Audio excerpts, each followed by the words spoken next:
परिचय। आज हम भौतिक राशि के मात्रकों और मापन के बारे में अध्ययन करेंगे। क्या आपको पता है तापमान को किस मात्रक में मापा जाता है? हाँ सर, तापमान को सेल्सियस में मापा जाता है। बहुत अच्छे, लेकिन तापमान का मानक मात्रक केल्विन है। लेकिन सर, हमें प्रत्येक राशि के लिए मानक मात्रक की जरूरत क्यों होती है? किसी राशि को अंतरराष्ट्रीय और वैश्विक रूप से मापने के लिए हम एक मानक मात्रक का प्रयोग करते हैं। अब आइए हम मात्रकों और मापन एवं संबंधित शीर्षकों का अध्ययन करें। उद्देश्य। इस पाठ के अंत में आप निम्न करने में सक्षम हो जाएंगे: मात्रकों और मापनों को परिभाषित करना, लंबाई के मापन को समझना, द्रव्यमान मापना, समय मापना, त्रुटियों का विश्लेषण करना, महत्वपूर्ण आंकड़ों को समझना, विमीय सूत्रों और समीकरणों को लिखना और वित्तीय विश्लेषण को समझना। मात्रक और मापन। भौतिकी के अध्ययन में मापन बहुत अधिक महत्वपूर्ण है। किसी भौतिक राशि के मापन में निम्न की जरूरत होती है: एक मानक उस रूप में जिसमें राशि को मापा जाना है, आंकिक मान जो ये प्रदर्शित करे कि भौतिक राशि में मानक कितनी बार आता है। मात्रकों को दो वर्गों में वर्गीकृत किया जाता है। वे इस प्रकार हैं: मूल मात्रक और व्युत्पन्न मात्रक। मूल राशियों के मात्रक मूल मात्रक कहलाते हैं। ऐसे मात्रक जो किसी भी आंकिक मान को शामिल किए बिना मूल मात्रकों की सहायता से व्युत्पन्न किए जाते हैं, व्युत्पन्न मात्रक कहलाते हैं। मात्रकों की अंतरराष्ट्रीय प्रणाली। लंबाई, द्रव्यमान और समय के लिए अंतरराष्ट्रीय रूप से 4 प्रणालियां हैं: MKS यानी मीटर किलोग्राम सेकेंड, CGS यानी सेंटीमीटर ग्राम सेकेंड, FPS यानी फुट पाउंड सेकेंड, SI यानी मात्रकों की अंतरराष्ट्रीय प्रणाली। सभी भौतिक राशियों के मात्रक मात्रक की SI प्रणाली में प्राप्त किए जाते हैं। लंबाई का मापन। जैसा कि आप जानते हैं, मीटर पैमाना, वर्नियर कैलिपर्स, स्क्रू गेज आदि लंबाई के मापन हेतु हैं। हम निम्न के लिए कुछ अप्रत्यक्ष विधियों का प्रयोग करते हैं: लंबी दूरियों को मापना और बहुत छोटी दूरियों को मापना। बहुत अधिक दूरी मापने के लिए लंबन विधि का प्रयोग किया जाता है। उदाहरण के लिए, पृथ्वी और चंद्रमा के मध्य की दूरी। आइए इसे एक उदाहरण से समझें। एक लड़की 2 अलग अलग बिंदुओं P और Q से एक दीवार पर छड़ को देख रही है। वो ध्यान देती है कि छड़ की स्थिति दीवार के सापेक्ष बदलती हुई प्रतीत होती है। इसे लंबन कहा जाता है। P और Q के मध्य की दूरी आधार कहलाती है। बहुत छोटी दूरियों को मापने के लिए टनलिंग माइक्रोस्कोपी का प्रयोग किया जाता है, क्योंकि इसकी विभेदन क्षमता बहुत उच्च होती है।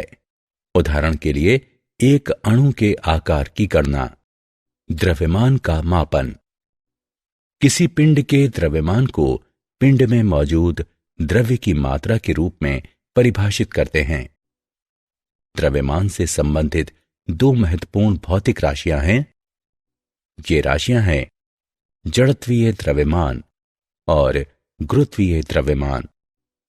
जड़त्वीय द्रव्यमान: पिंड का द्रव्यमान पिंड के जड़त्व की माप द्वारा निर्धारित किया जाता है। पिंड का द्रव्यमान जितना अधिक होता है, पिंड में दिया गया त्वरण उत्पन्न करने के लिए उतने ही अधिक बल की आवश्यकता होती है। F बराबर ma, m बराबर F/a। किसी पिंड के जड़त्वीय द्रव्यमान को मापने के लिए हम जड़त्वीय तुला को उपयोग में लाते हैं। गुरुत्वीय द्रव्यमान, यह पिंड का वह द्रव्यमान है जो पृथ्वी के कारण इस पर कार्यरत गुरुत्वीय खिंचाव को निर्धारित करता है।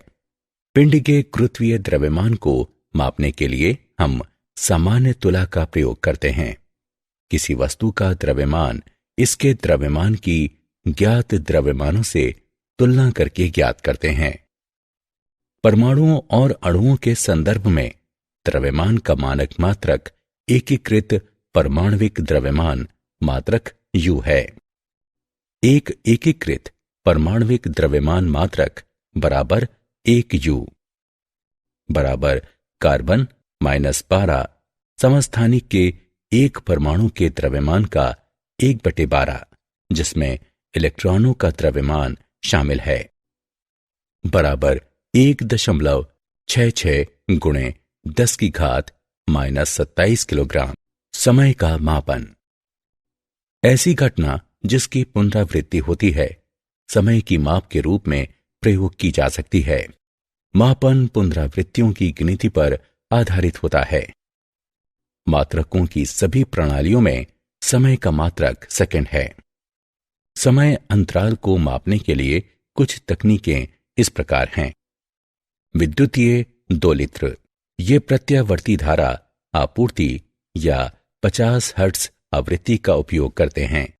एक समय पैमाना प्राप्त करने के लिए इस प्रत्यावर्ती धारा पर संचालित समकालिक मोटर का प्रयोग किया जाता है। विद्युत चुंबकीय दोलित्र, एक अर्धचालक उपकरण द्वारा बहुत उच्च आवृत्ति के विद्युत चुंबकीय दोलन उत्पन्न किए जाते हैं। ऐसे दोलनों की लघु समयावधि का उपयोग लघु समय अंतरालों को मापने के लिए किया जा सकता है। क्वार्ट्ज क्रिस्टल घड़ियां, क्वार्ट्ज क्रिस्टल घड़ी प्याजो विद्युत प्रभाव प्रदर्शित करती हैं। उत्पन्न दोलनों का उपयोग समय अंतरालों को मापने के लिए किया जा सकता है।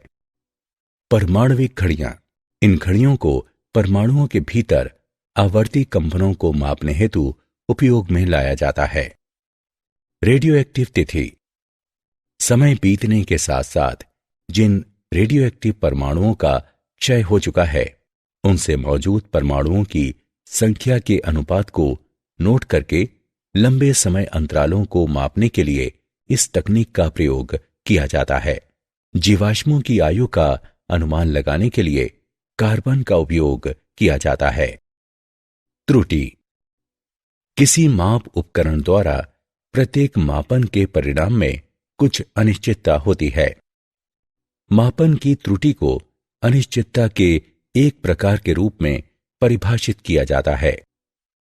एक मापन की शुद्धता वो माप होती है जो ये बताती है कि मापा गया मान राशि के वास्तविक मान के कितना निकट है।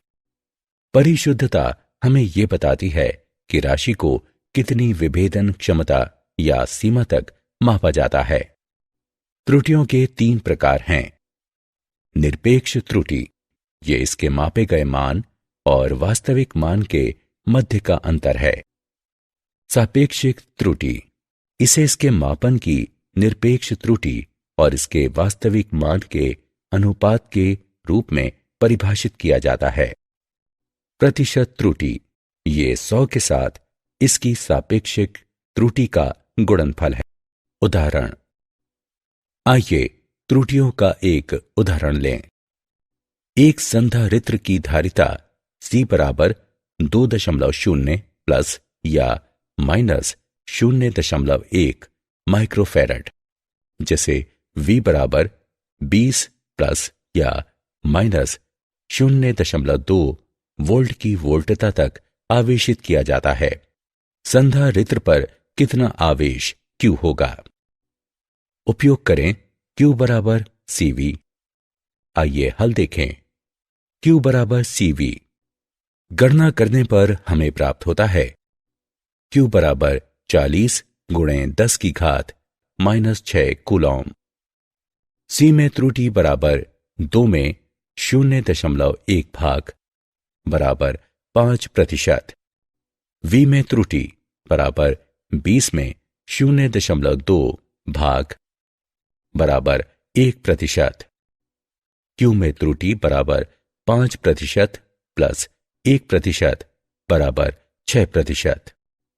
इसलिए आवेश Q बराबर 40 प्लस या माइनस 2.4 गुणे 10⁻⁻6 कूलॉम।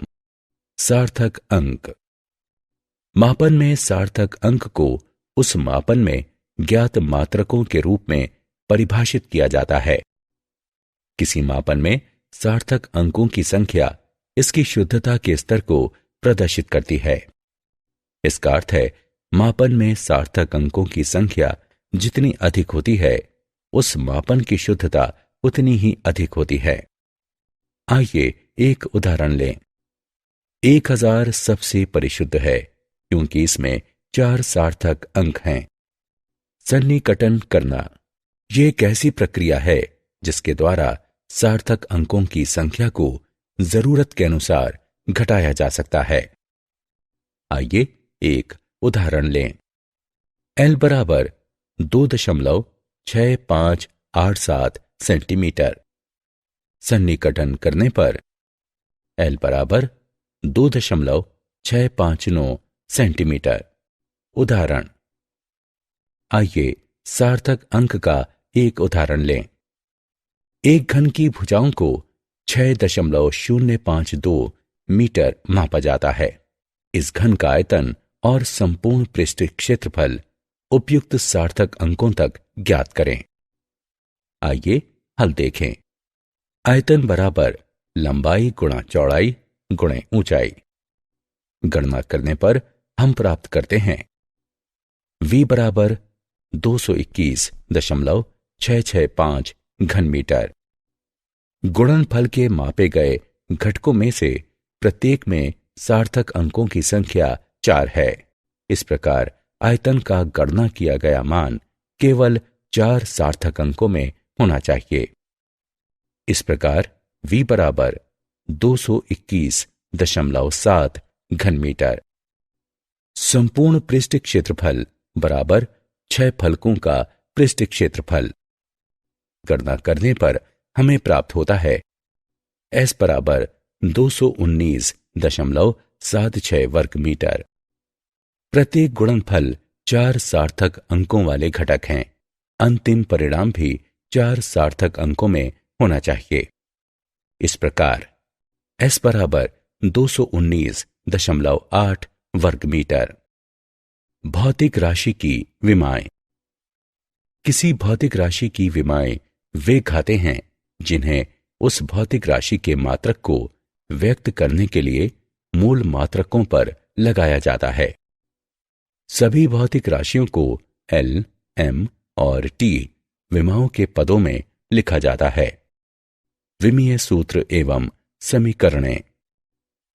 किसी भौतिक राशि का विमीय सूत्र एक वर्ग कोष्ठक के अंदर मूल मात्रकों की घातों सहित उनके पदों में एक व्यंजक है। आइए एक उदाहरण लें। वेग का विमीय सूत्र निम्न है। ये एक समीकरण है जिसे एक भौतिक राशि के विमीय सूत्र को इसके प्रतीक के बराबर रखते हुए प्राप्त किया जाता है। आइए एक उदाहरण लें। वेग का विमीय समीकरण V बराबर m⁻0 LT की घात घटा 1 है। विमीय विश्लेषण। भौतिक राशियों के परिमाणों को एक दूसरे में जोड़ा या एक दूसरे से घटाया केवल तभी जा सकता है जब वे समान विमाओं में हों। विमीय विश्लेषण के उपयोग। किसी भौतिक राशि को मात्रक की एक प्रणाली से दूसरी प्रणाली में बदलना। दिए गए भौतिक संबंध के सही होने की जांच करना।